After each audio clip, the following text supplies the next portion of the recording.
What's up, everybody? Welcome back to Strange Planet.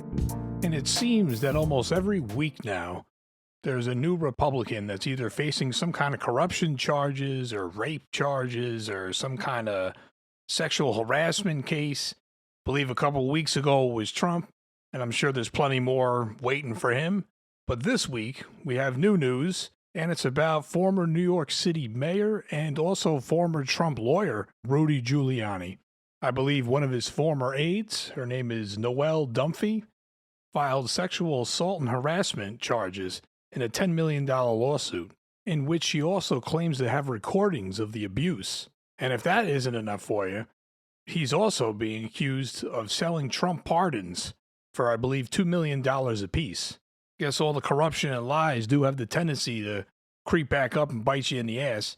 But Rook, I believe you had a couple of things you wanted to add to this too, right? Well, Miss Noelle Dumfrey, she is apparently suing, I almost said Donald Trump, Donald Trump's attorney, Rudy Giuliani, for $10 million.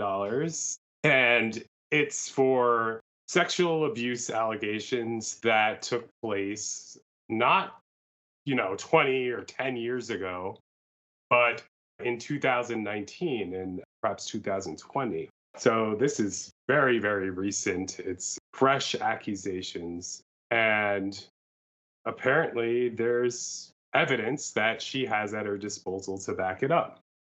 So this happened during Trump's presidency when Giuliani was basically his right-hand man outside of the White House. He basically had fulfilled the Michael Cohen role that being his personal attorney and sort of fixer. He appeared on all of these news shows to defend the president and to sort of tout President Trump's agenda without necessarily being officially a part of the administration. As you may remember, Rudy Giuliani was instrumental in conducting the Ukraine shakedown that Trump was eventually impeached for. He was over there in Ukraine trying to get, the Ukraine president to, sort of corrupt himself with respect to Trump. And so Rudy Giuliani was very, very instrumental to President Trump's operation, his political operations, and in some cases, his legal operations. Now, along comes Noelle Dunphy, who says that at the time she was in 2019, she was a domestic violence survivor, and she met Rudy Giuliani, and he hired her as, a director of business development. And he offered her $1 million per year plus expenses. So, I mean, if Rudy Giuliani offered you $1 million per year plus expenses, I don't care your political party, you might accept that offer. You consider it serious. He's, America's mayor, quote unquote. He's a famous guy. He was a prominent person, and you figure he's good for the money. He had, his own business. He was, wealthy before that. And so if someone of that stature offers you $1 million per year, chances are you take it. And, she was probably really excited at the prospect of working for him. However, oh boy. And here's where it gets sketchy, because Giuliani was in the midst of his divorce, I think, to his third wife. And, it's hard to keep track of Giuliani and Trump and their wives and ex-wives and hookers. Like, it's a very convoluted web to sort out. But Giuliani was in the midst of getting divorced from one of his wives, which I guess happens every so often. And he said that it would be sort of problematic for him to pay her and not to keep her. He wanted to keep her employment private, a secret, until the divorce proceedings finished. So he wanted to defer her payment. And the divorce would be resolved any day now. But you know, he would, give her the job, and he promised to pay her. And he's an attorney. He works for the president. He's a wealthy guy. You'd think he'd be good for it. Right? Unfortunately, she claims she never got paid. She got paid maybe $12,000 out of the million or 2 million promised to her. Wow. That's dirty. Oh well, it gets dirtier Oh, but yeah, and this because is just scratching the surface. Yeah. because the real impetus for employing her, quote unquote, was that he was interested in having sexual favors done by her. Now, these sexual favors range from, innocent things that any boss would ask a woman to do, such as come into work wearing a bikini or short shorts or even naked, you know, or to show up at his house or to show up in his hotel room. You know, those are, typical things that a boss would, ask of a female employee. So that was a little weird.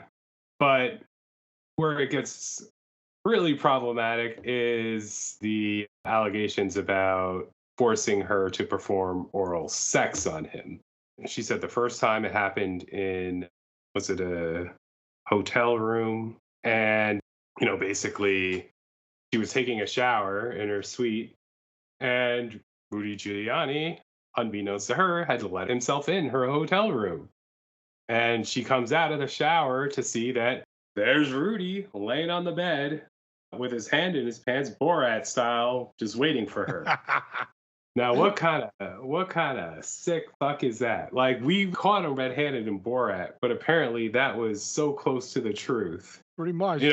and that was perhaps part of a pattern in practice. So it's not hard to believe the allegations here, because he was literally caught on video doing that for the Borat movie. So she shows up there and she asks for privacy, but apparently Rudy did not want to leave. So apparently he grabbed her head and forced her head on his cock there. And the rest is history, as they say. She said it was without her consent, she couldn't get away. So I guess she performed. And so the rest is history. She said that this was a repeated thing that he had her do. She said that he said that it made him feel like Bill Clinton when he was doing it. He was getting head. Wow. And yeah, he apparently was on the phone with other dignitaries while he that's what he liked. He would pick up the phone with Donald Trump and then call her over because he wanted to feel like Bill Clinton while he was talking to President Trump. Like literally on the phone with President Trump. Wow. And getting head. Scumbags stick together, do they not? I wouldn't be surprised if he told Trump about it. Like while he was on the probably. phone. Oh, sure. Yeah, definitely. Oh, guess what? I got my glorified secretary blowing me or something. Like, Yeah, gloating about it. Like, Trump would probably be like, good job. probably. That's exactly what I would do. I got mine here too. So, all in all, these allegations are pretty bad. It's a 70-page complaint. But the other notable allegation stemming from this complaint is that, when Trump was on his way out of office, or not even on his way out, but leading up to that, he gave out a lot of pardons. Now, as you know, the pardon power is given to the president by the Constitution. It's really an unchecked power. You can give a pardon away to anyone at any time. He's president, as long as it's pardoned for a federal law. And so apparently, according to this allegation, Rudy Giuliani was in charge of marketing these pardons to the tune of $2 million apiece to be split 50-50 with Donald Trump. So that's a very serious allegation, the selling of pardons. Now, president can pardon whoever he wants, but selling that pardon, that's Different story That's the there. problem. Yeah. Yeah, they both should go to jail if that was the case. Agreed. Yeah. You cannot use the United States political party bestowed upon you by our Constitution and the people to sell political favors. That is unacceptable. And so I hope that, you know, Miss Dunphy claims that she has a exhaustive evidence to in the form of recordings even to prove her case.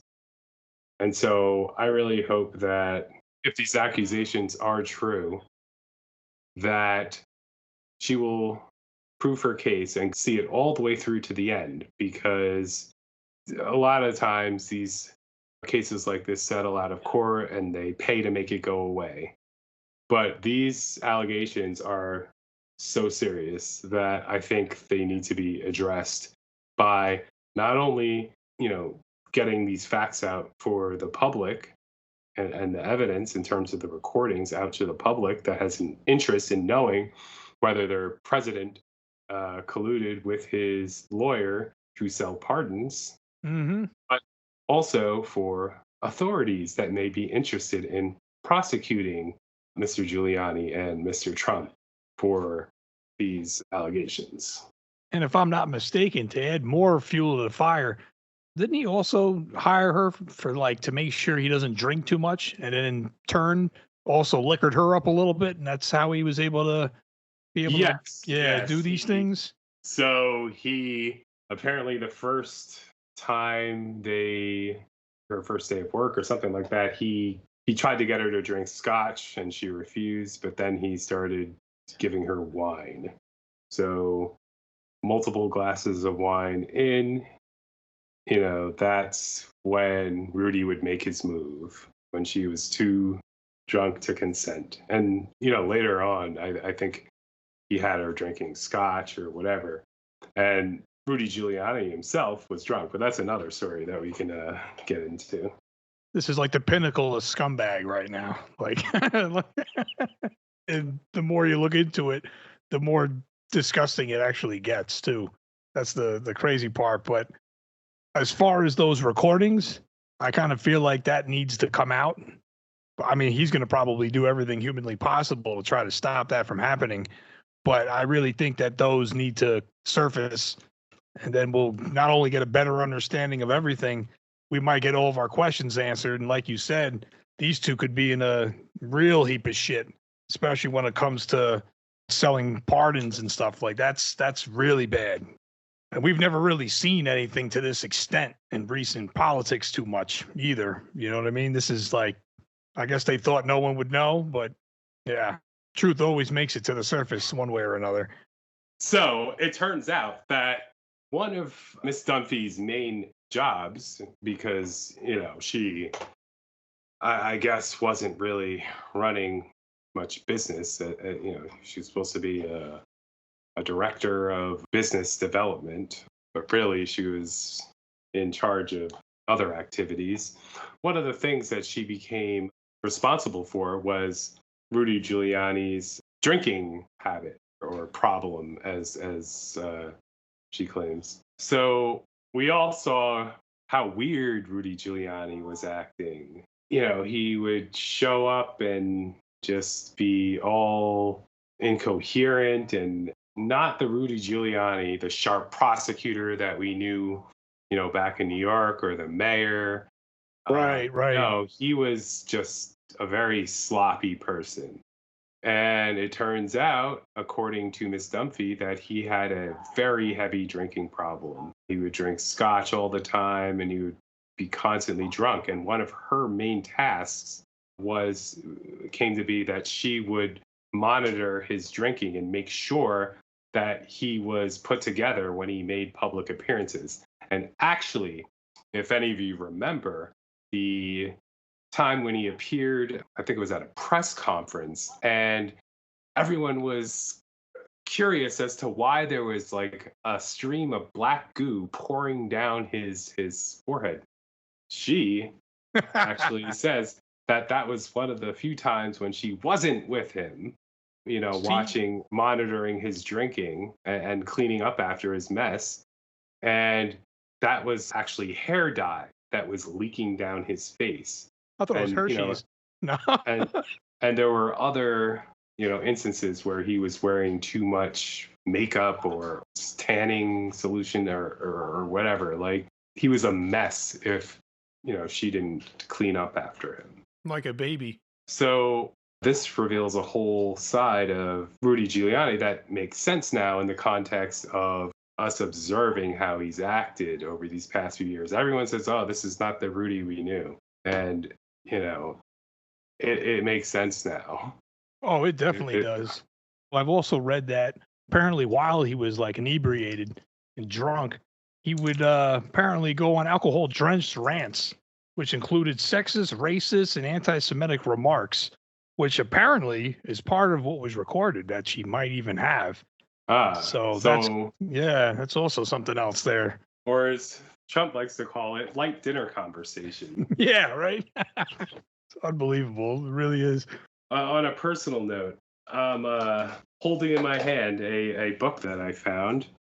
It's called Leadership, and it was given to me by Rudy Giuliani shortly after 9/11, actually. I ran into him in the city randomly, and, he was just on the street. He was mayor at the time, or maybe it was shortly after he had left the mayorship, but it was definitely in 2002.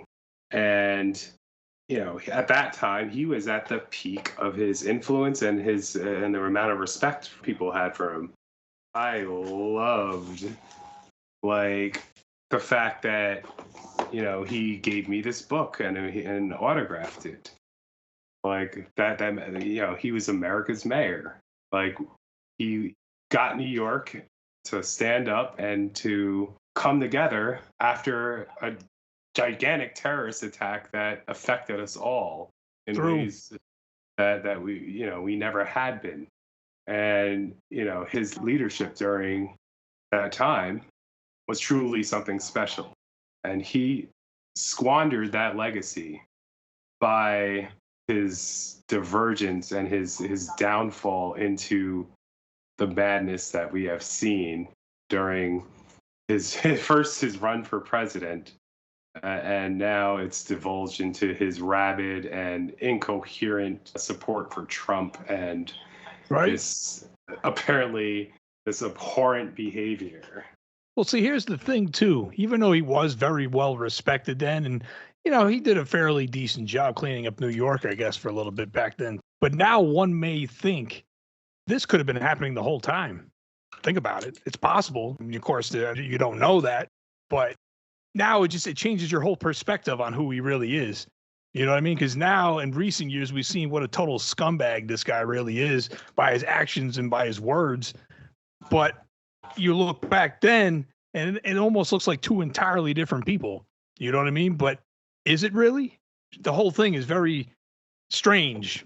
Could he have been this scumbag the whole time? Just kept it really quiet back then, and then he just, like you said, as he got older, he just got sloppier and stupid, and then it just came out.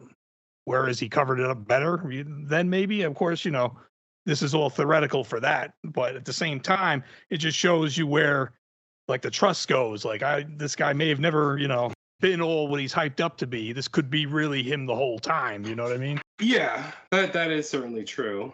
And, the face that politicians put on is not necessarily who they are. Just like any person. Really. Right. You can use that universally, really. A lot of people have facades. It's just that in terms of politics, that's often magnified because of their public stature and their sort of expectation that they maintain this air of superiority. However, people are multifaceted, and it could be that Giuliani was, a great prosecutor and an effective mayor in many ways, and also a pretty good leader, especially after 9/11. Right. He could be all of those things, but also a fucked up person, a sexual abuser, a racist, an anti-Semite, a misogynist. Those two things are not mutually exclusive. And so I think it actually helps to understand this part of Rudy because it helps us reconcile it with the behavior that we've been seeing out of him for the last sort of decade and a half now. That's true, too, because if you think about it, despite the good things that he has done, especially during that time period, he's basically shitting all over it right now. He's ruining everything he's ever done, if you think about it. What's he going to be remembered for now?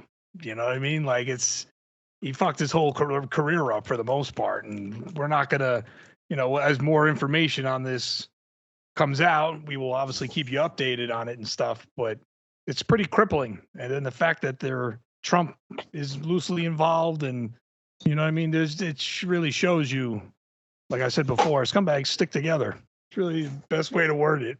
Given his previous fame or notoriety from what happened on September 11th, I think that he became popular. He liked that feeling of people's attention. And maybe, who knows, a few women were throwing themselves at him back then. We got to look at it now. He's how old? 80-something? He's like 78, maybe, I want to say. Yeah, somewhere like that. He's how much older? He looks how he looks now. It's like, there are not going to be very many women that find him attractive.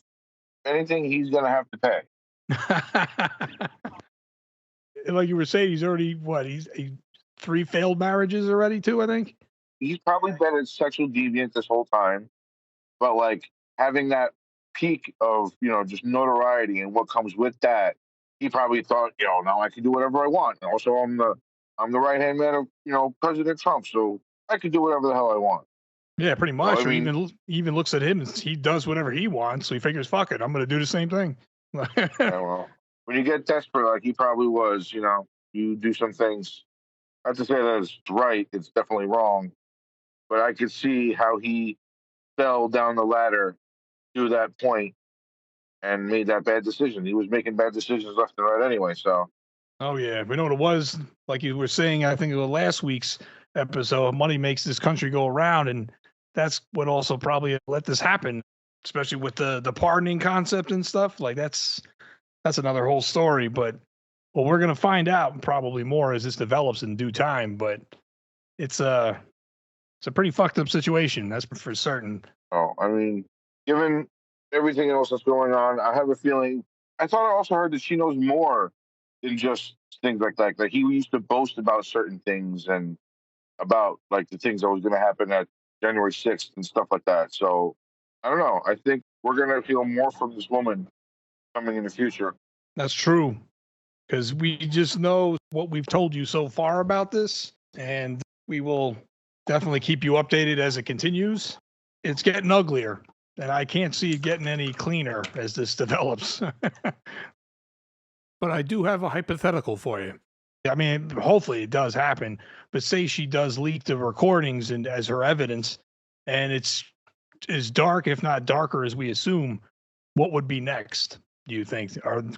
Could it be possible that he's going to be facing prison? Could it be possible he's just going to have to pay the 10 or whatever $1 million it's going to be, and then that's going to buy his freedom, or like what would be the outcome? Well, this is a civil case, so it's not going to result in any prison time unless, of course, there's a criminal case brought by prosecutors. But the pardon thing, couldn't that make it a criminal case? Well, that could, if the conduct giving rise to that allegation is proven, or if it's investigated and it turns out that might be the case, then, yeah, I mean, a prosecutor, federal prosecutor, or maybe even a state prosecutor would be able to bring charges against Giuliani and Trump if Trump was in on that.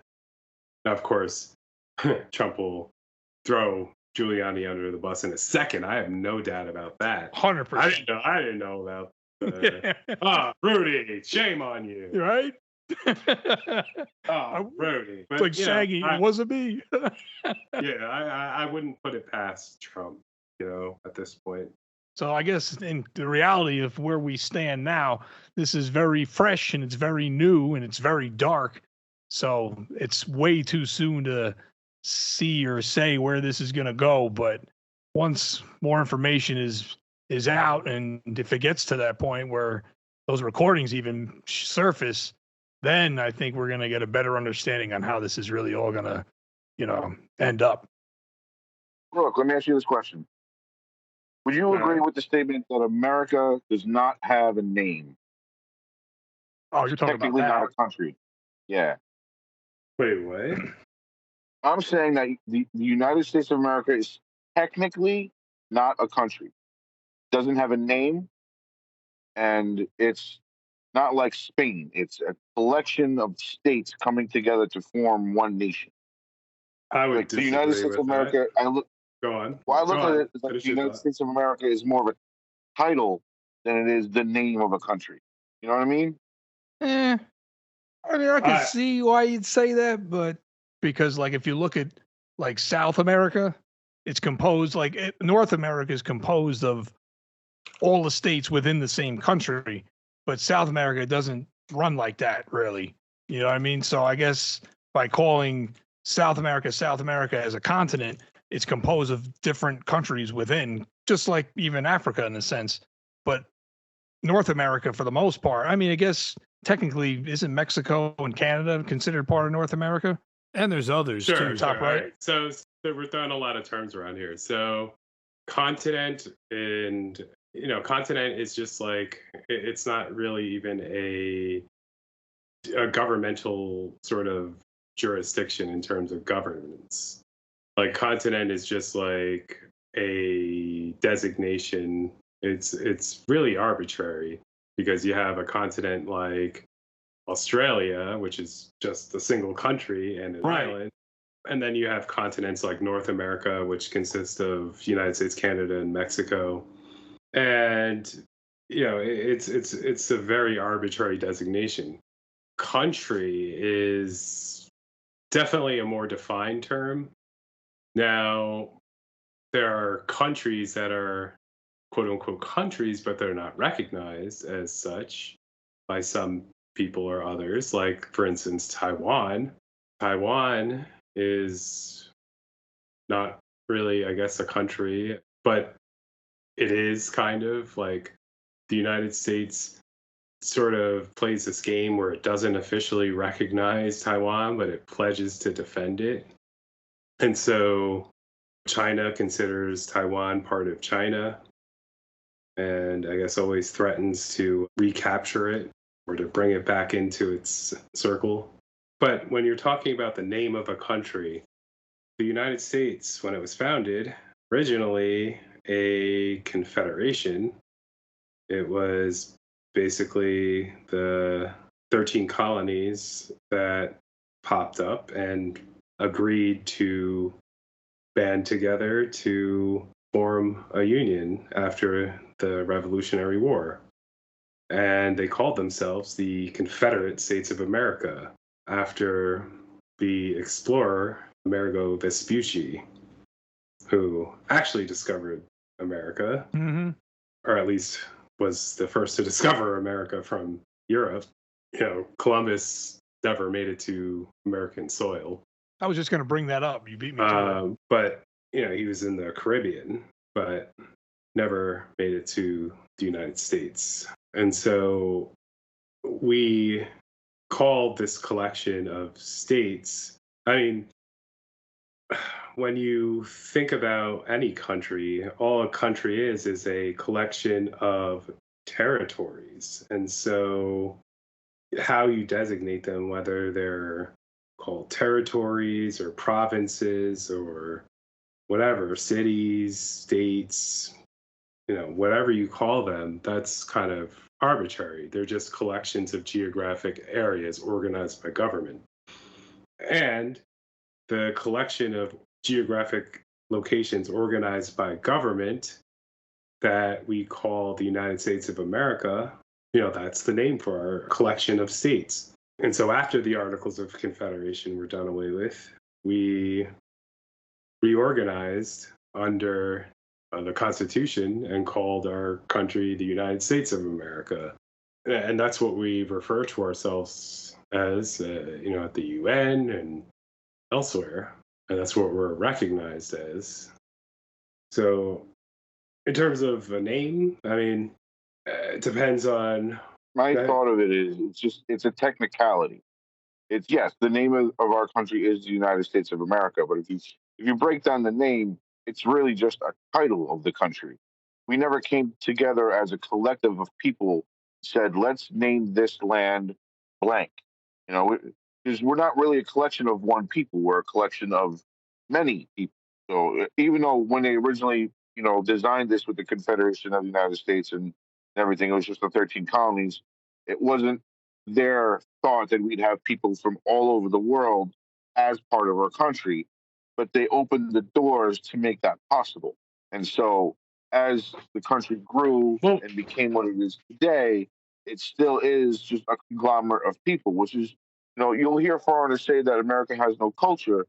And while that is technically true, our culture is everyone's culture. We bring everyone together with an open sense of what you can do with it without limitations that some countries and some religions and politics have. I mean, I don't know if it's just me overthinking it or getting too technical about it, but I was just thinking about it the other day. It's just like we're the United States of America. We're not, North America Light or something else. It's just it felt. You just said like the Americas North America is an arbitrary name for the continent, and the Americas is basically North and South America, which was named after Amerigo Vespucci. So that was also semi-arbitrary. But it was it was taken and seen that way that those were the Americas. North America, that's South America. Now we're the United States of America. We're still kind of an ambiguous being in this huge continent that we call the Americas. Yes, we're our own country. We have our own beliefs and our own doctrine of rules and regulations and so on and so forth. So we operate like a country, and we are a country. It's just we don't have a proper name. Maybe that's what I should have said. Well, I mean, I could see why you'd say that because of just like the layman's terms of North and South America, and then we're labeled like the United States of America, which is obviously the same name as, the continent. But I always seen it, like Rook was saying, is America is this country really. That's the name, you know what I mean? Yeah, like that kind of it works both ways, I guess, for us in a sense. It's the name of the continent, but it's also the United States of America is also the name and the label for the country too. For us, you know what I mean? Just for the 50 states here. So I mean that's the way I always kind of seen it, and I think that's the way it's seen around the world. No, it's just I saw that as funny, and I wanted to discuss that and get like everyone's sense of what they thought of it. I mean, at the end of the day, yeah, we are a country. I've always seen us as a country, and I don't know, but recently with the way people are acting, we're not really coming together for much. That's our show for this week, everyone. Strange Planet will have new episodes on YouTube every Friday. Thanks for listening, and we will see you next week.